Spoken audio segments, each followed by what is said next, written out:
right. You've got lots to talk about today, and we're going to start in earnest right now.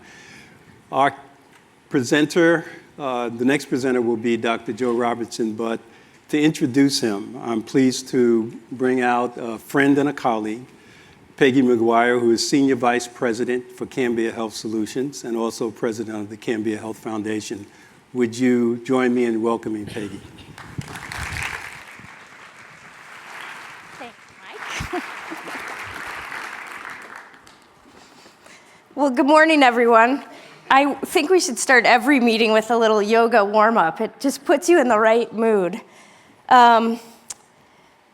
We're so glad that I can't see any of you. I was about to say I'm glad to see you all out there, but I really can't see you.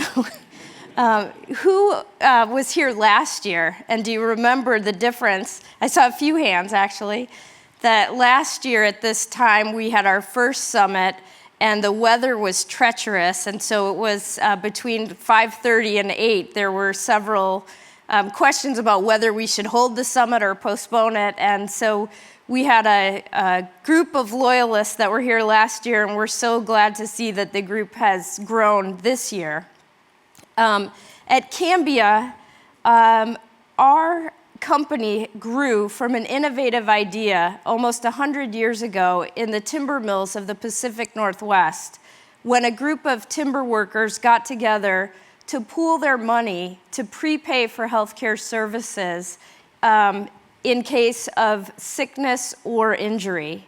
It was an innovative idea based on humanity, based on the idea of neighbor helping neighbor and ensuring the well-being of an entire community. Today, we continue to embrace the spirit of innovation and community. At Cambia, we're establishing a whole new category of company, a total health solutions company that is dedicated to changing the way that consumers experience healthcare. We serve as a catalyst to transform healthcare to create a more person-focused and economically sustainable system. The Cambia Health Foundation was established in 2007 and supports this cause through strategic philanthropy and innovative collaborative programs that improve the health and well-being of our communities. We always remember our timber workers and our roots. The foundation focuses on two critical challenges. One, advancing palliative care through our signature program called Sojourns, and two, promoting healthcare transformation and systematic changes through innovative ideas that engage and empower all people to optimum health. Oregon's Healthiest State initiative is a movement that brings us all together to ignite transformational change, addressing the most pressing health issues and creating healthy options and solutions for our communities. It really is so exciting to get back together 1 year from our initial launch and know that some of the familiar faces are out in the audience. I know that our friends from Klamath Falls were here with us last year, and the Army, the Klamath Falls Army, is growing, and many new people here are ready to join the movement. It's this sense of community and the possibilities for future that captured our imagination and inspired Cambia to become involved with this effort from the beginning.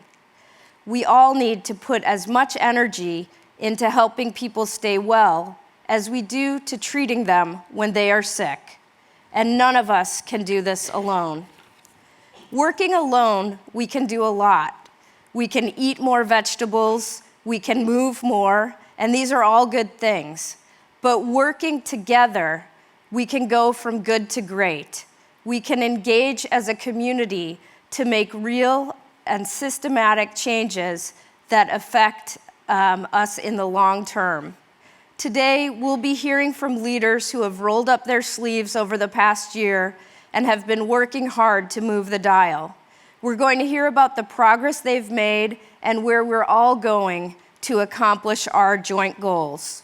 And to kick things off, I'd like to invite Dr. Joe Robertson, the president of Oregon Health and Science University, to the stage. Joe has also been a partner in this from the beginning.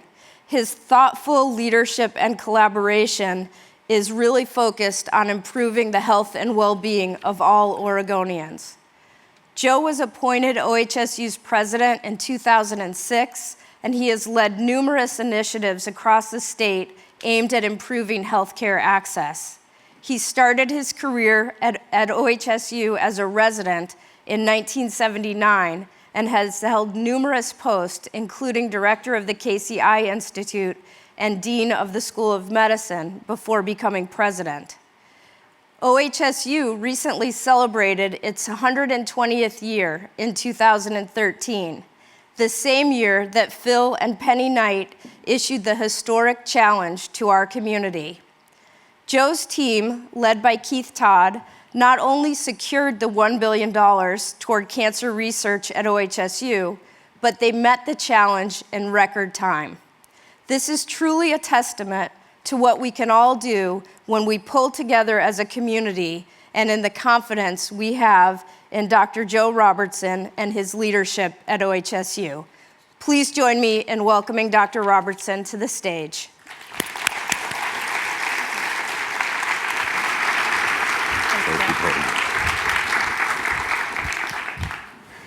Thank you, Peggy.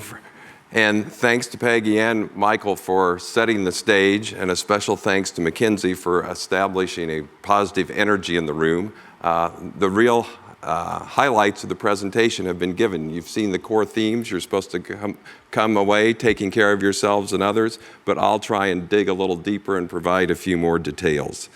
And thanks to all of you for being with us here today. I appreciate you joining us as we work towards a common understanding of Oregon's most pressing health challenges and opportunities for greatest impact. This is an issue that's important to all of us. How many times do you hear someone say, "There's nothing more important than health"? It's a common refrain, but our actions individually and collectively often belie this idea.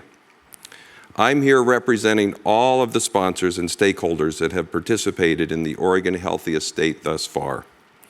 Our hope is to help galvanize a broad movement that will be impactful at the individual level. By the end of my remarks, I hope that those of you not yet involved will have heard a compelling case for joining a movement based on collective impact. The Healthiest State is developing a framework for action, but we are depending on all of you to get involved today and stay involved as the plan develops. As someone working personally and through OHSU to improve the health of Oregonians, quite honestly, it pains me to give this report. The need in our state is great, exactly how great you will see shortly. The Oregon Healthiest State initiative is data-driven and informed by evidence. The information I'm about to share is frankly depressing, but I hope you'll bear with me. The set of data tells an important story. I'll dive only deep enough to paint the picture. By the end, I think you'll agree that the need is viscerally obvious. With that, let's get started, and I think it's only appropriate to begin by giving a special thanks to all of the major partners who have made this possible, both the summit and the larger movement. Now, I'm sure some of you are asking, why Oregon Healthiest State? Oregon Healthiest State is a way to focus our efforts toward a laudable goal. Working toward the third goal that you see here, become the healthiest state, will help us achieve the first two, improve the health of all Oregonians and improve health equity. In fact, we can't accomplish the third goal without addressing the first two, and the first two ultimately provide the real payoff.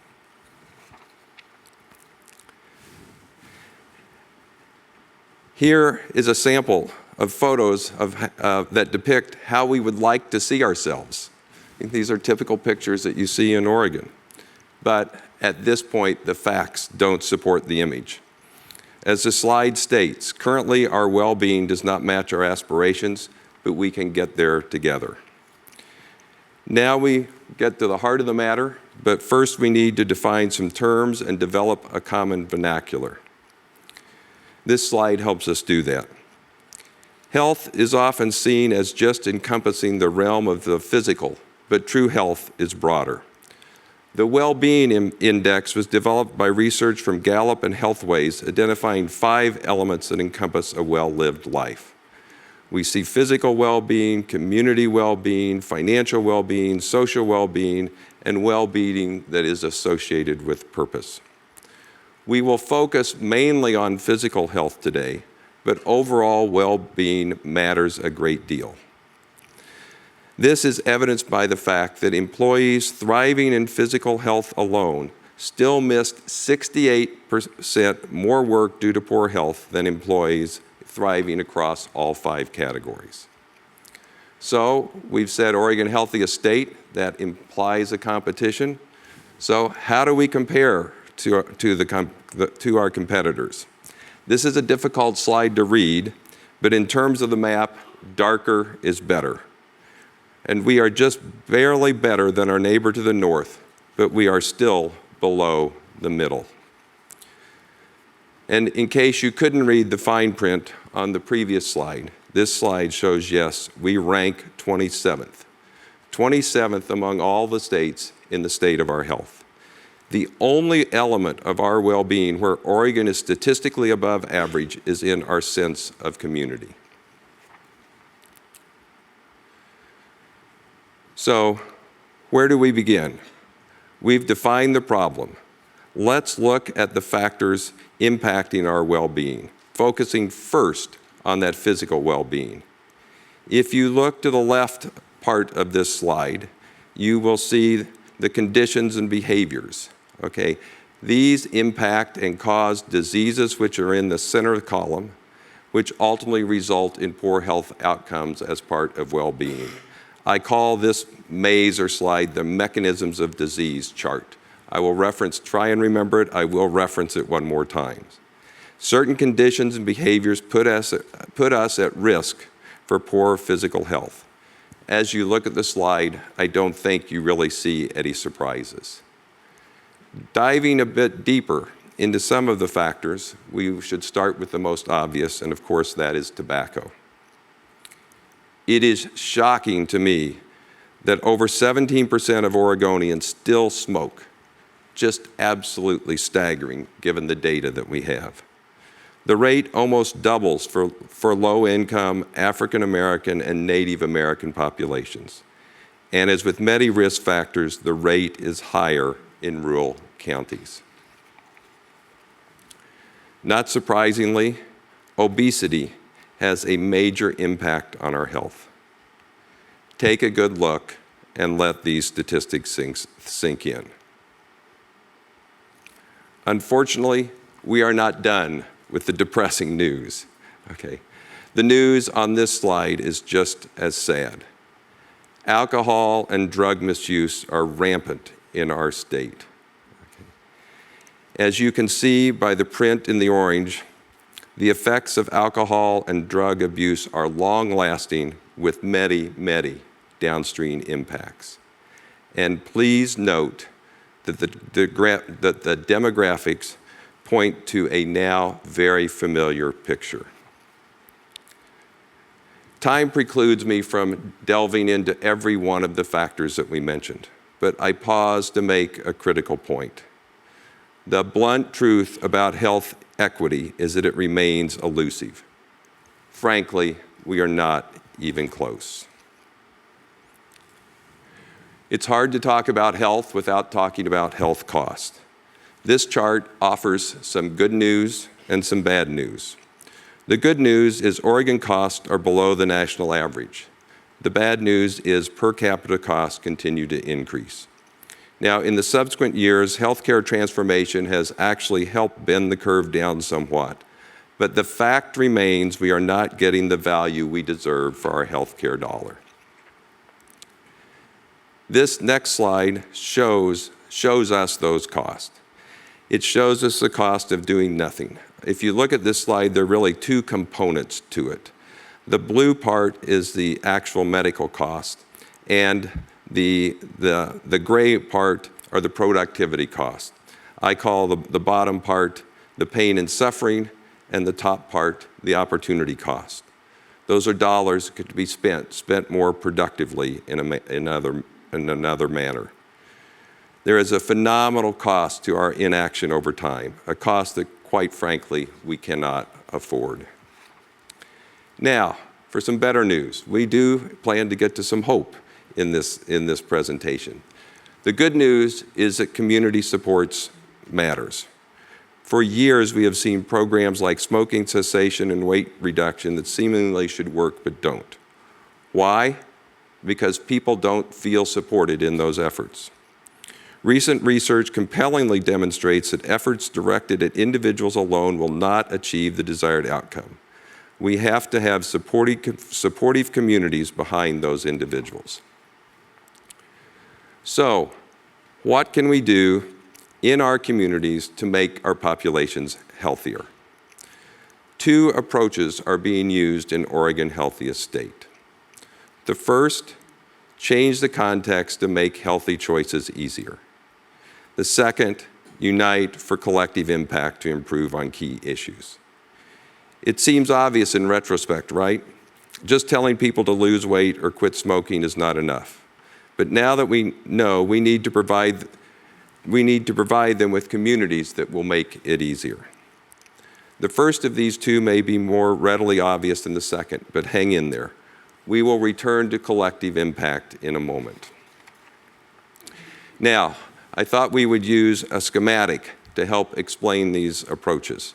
For some of the social scientists in the room, I'm sure you and maybe many others are familiar with Maslow's triangle of needs. Okay, this is the public health pyramid. And if you look at this pyramid, it basically tells you how much public health bang does one achieve for a certain intervention. Okay. The first strategy, changing the context in industries and communities, is focused at one level of this pyramid. This strategy works on all components of health. It works on all components of health at that level. Using this same schematic, let's see how it applies to the second strategy, our collective impact approach. The second strategy is to focus on one particular health outcome and mobilize resources to improve on it. It works across the entire height of the triangle. It will focus on a very specific aspect of health. As I promised, I want to say just a few more words about collective impact. Okay, without collective impact, the sectors are disconnected. And as represented by the arrows that you see, there's just chaos. I gave a nod to the social scientists, so I want to give a nod to the natural scientists. And for those of you in that arena, this may remind you of Brownian motion. Okay? There's a lot going on, but nothing really is happening. This is why we need collective impact. Without it, we've seen some individual changes in behavior, but little overall change in the trend line. So that brings us to the different approach. This is another schematic to help us better understand the dynamics of collected input. Those isolated impacts have been redirected. They've been collated and coordinated, and we see that they now are amassed with a directed effort. And I think reading this definition is important. It's very succinct, it gets right to the point. Collective impact is the commitment of a group of important actors from different sectors to a common agenda for solving a specific social problem. You'll see the very directed nature of this type of movement. We need this type of broad-based coordinated effort. This type of work is not easy, but it has been proven to work.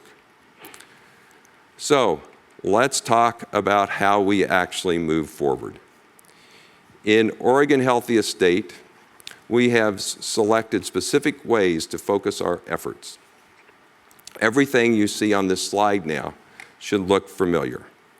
In moving toward physical health, physical well-being, there are 6 issues that have been identified as critical, and there are 2 strategies that will be used for the approach.